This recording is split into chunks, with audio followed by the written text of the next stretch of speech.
Hello दोस्तों, कैसे हैं आप। आज मैं एक फिर नया वीडियो लेके आया हूँ जहां आप अपना फाइनेंशियल प्लानिंग कैसे कर सकते हैं। ये एक बेसिक चीज़ जहां आपको फॉलो करना है, क्योंकि ये बेसिक थंब रूल है। आप अगर फॉलो करते हैं तो कोई आपको फाइनेंशियली हरा नहीं सकता। माने फाइनेंशियली आप कभी आप डिपेंडेबल नहीं रह पाओगे, आप हर वक्त फाइनेंशियल फ्री रह पाओगे। तो ये क्या चीज़ है, ये 6 पॉइंट मेरे लाइफ के लिए और आपका ज़िंदगी के लिए बहुत इंपॉर्टेंट है। ये आप अपना जहन में अपना माइंड में हर वक्त इस 6 फार्मूला को अपना कहीं ना कहीं लिख के रखिए, या इस वीडियो को सही से समझ के रखिए, या अपने आप स्टडी करिए, क्योंकि ये 6 पॉइंट आपका लाइफ को चेंज करने वाला है। अगर आप इस पॉइंट को समझ में आता है 6 पॉइंट, और आपको ये वीडियो आपको अच्छा लगता है तो आप ज़रूर अपना दोस्तों को शेयर कीजिए। ये 6 पॉइंट है क्या, तो चलिए मैं आपको इस वीडियो के सहारे मैं आपको समझाना चाहता हूँ ये फाइनेंशियली प्लानिंग का ये 6 पॉइंट क्या है और कैसे इसको बिल्डअप किया जाए। तो दोस्तों, आप स्क्रीन में देख पा रहे हैं the 6 steps of financial planning, जहां आपको पहला है बजटिंग करना होगा। आप अपना महीना का जितना आप सैलरी है आपका 50% उसमें आपको नीड में जितना आपका बेसिक्स रिक्वायरमेंट है वहाँ फुलफ़िल करना है।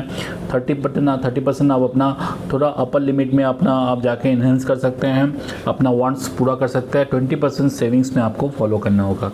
ये बेसिक थंब रूल है जहाँ आपको ये अगर आप फॉलो करते हैं तो आपको फाइनेंशियली कोई टच नहीं कर सकता है। सेकेंड फार्मूला है इमरजेंसी फ़ंड। आपको एक इमरजेंसी फ़ंड बनाना होगा, जहाँ अगर आप सिंगल रहते हैं तो 3 महीना के लिए, अगर आप मैरिज है तो 6 मंथ के लिए, अगर आप बिज़नेस के लिए जॉब करते हैं तो 9 मंथ के लिए। तो इस बेसिस में आपको एटलीस्ट 3, 6, 9 आपका हाईली रिस्क बिजनेस है तो 12 मंथ के लिए आपको एटलीस्ट इमरजेंसी फ़ंड बना के रखना पड़ेगा। थर्ड पॉइंट है इंश्योरेंस। आपको 2 इंश्योरेंस मिनिमम रखना ज़रूरी है। एक है हेल्थ इंश्योरेंस, सेकेंड है टर्म इंश्योरेंस।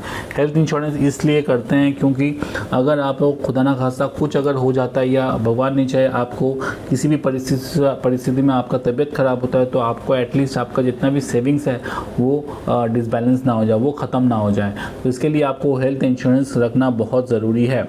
ये पूरा फैमिली मेम्बर के लिए रखना ज़रूरी है। अपना बच्चे, चिल्ड्रेन, मम्मी पापा सबके लिए आपको हेल्थ इंश्योरेंस रखना मैंडेटरी है, तभी जाकर आप फाइनेंशियली स्ट्रेंथ ले पाओगे। टर्म इंश्योरेंस, जो अर्निंग मेंबर है, अर्निंग मेंबर को एटलीस्ट टर्म इंश्योरेंस रखिए। अगर आप आज नहीं रहिएगा तो आपका फैमिली नेक्स्ट सर्वाइव करने में आपका इमोशनल लॉस तो हम लोग रिकवर नहीं कर पाएंगे through term insurance, but financially loss आपको रिकवर कर पाएंगे। तो ये एक टर्म प्लान करना बहुत मैंडेटरी है। तो ये थर्ड पॉइंट ऑफ व्यू है। फोर्थ है डेप्थ कंट्रोल। अगर आपका पास क्रेडिट कार्ड है या पर्सनल लोन है तो आपका क्रेडिट कार्ड का रेट ऑफ इंटरेस्ट 36 to 40% चले जाता है, पर्सनल लोन तो 11 to 24%। तो उस बेसिस में आपको पहले एक आपको डायरी में नोट डाउन करना होगा कि सबसे ज़्यादा रेट ऑफ इंटरेस्ट किसका है। उस लोन को पहले आपको ख़त्म करना होगा। अगर क्रेडिट कार्ड में अगर आपका लोन ज़्यादा है तो पहले क्रेडिट कार्ड को ऑफ कीजिए, फिर पर्सनल लोन को। तो पहले अपने आप को डेब्ट को फ्री रखने की कोशिश करिए। ये फोर्थ पॉइंट ऑफ व्यू बहुत इंपॉर्टेंट है। Fifth, investment 20% of income. तो अपना जितना भी इनकम आप कर रहे हैं सब महीना का या सालाना, तो उसका 20% आपका टोटली सेविंग्स में जाएगा। ये माइंडसेट आप क्रिएट करके अपना पैसा को अपना 20% सेविंग्स में आप डालिए, जहां आप निश्चिंत होकर अपना गोल्स को फुलफिल कर पाएगा। 6 पॉइंट है आपका लॉन्ग टर्म 3 गोल है वो गोल को फुलफिल करना है। तो लॉन्ग टर्म गोल क्या है, आपका 3 गोल है, जिसमें आपका चाइल्ड का हायर एजुकेशन में, हाउस प्रिपरेशन के लिए और रिटायरमेंट कॉर्पस के लिए। तो ये 3 चीज़ बहुत इंपॉर्टेंट है। सपोज एग्जांपल आप 30 लाख आपका हाउस का अपना बच्चे का हायर एजुकेशन के लिए लगेगा, तो उसके लिए आपका प्लानिंग है 2044 में। तो उसके लिए आपको 18 साल आपके हाथ में है। तो इस हिसाब से आपको SIP करना होगा 7,000 करके। अगर आपका हाउस लेना है, आपको घर लेना है, तो 20 लाख का आपका अमाउंट रिक्वायर्ड है। मैंने हाउस डिप्रिशिएशन आपको होता है तो उसका रिपेयरिंग वगैरह रहता है, तो आपको इन 35 ईयर्स में आपको लगेगा 9 ईयर्स का आपका बाकी है, तो आपको 37 लाख का मैंने एडजस्टेड अमाउंट है, तो इसमें आपको 13,500 का SIP करना पड़ेगा।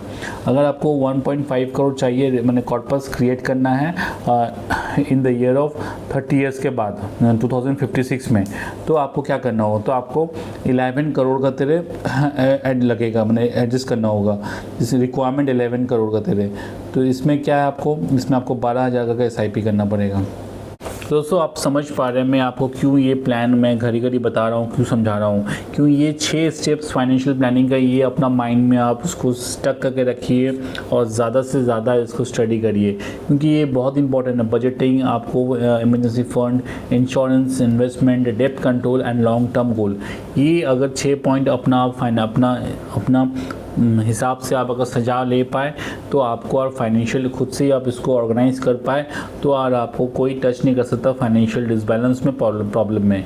ये बेसिक चीज़ आपको फॉलो करना होगा। आप किसी भी तरह का एम्प्लॉय हो, किसी भी तरह का बिजनेसमैन हो, जितना भी छोटा से छोटा बिजनेसमैन हो, जितने से बड़े आप बिजनेसमैन हो, आपको ये 6 चीज़ बेसिक फार्मूला अगर आप अप्लाई करते हैं अपना लाइफ में तो आपको कोई टच नहीं कर सकता एज अ फाइनेंशियली माने इंसॉल्वेंसी में या प्रॉब्लम्स में, या आपको कोई प्रॉब्लम आ सकता है, क्योंकि ये बेसिक चीज़ें आपको ये फॉलो करना पड़ेगा। दोस्तों मैं आपको समझा पाया एटलीस्ट ये 6 फाइनेंशियल टूल्स कितना इंपॉर्टेंट है और क्यों आपको ये करना है, क्योंकि यही 6 टूल्स आपको लाइफ को अपना स्मूथ बना सकता है और आपका आने वाला कल को और बढ़िया कर सकता है।